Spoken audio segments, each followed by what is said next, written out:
কিয়ামতের দিন আল্লাহ রাব্বুল আলামিন তার বান্দাকে যদি মাফ করে দেন, যদি দয়া করে জান্নাত দান করেন, এটাই হলো জীবনের সফলতা। সুবহানাল্লাহ। আল্লাহ পাক বলছেন সাফল্যের কোরআনী ধারণা ভিন্ন রকম। সূরা বাকারার প্রথম দিকেই বলা হয়েছে জীবন সফল হওয়ার জন্য কি কি করা লাগবে। আল্লাহ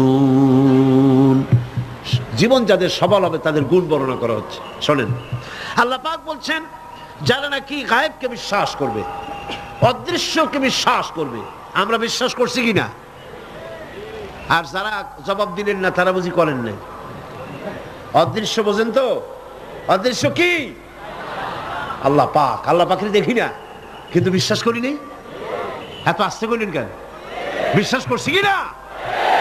অবশ্যই করেছি, হাজারবার করেছি, জীবনের বিনিময় করি। আল্লাহ পাক আছেন।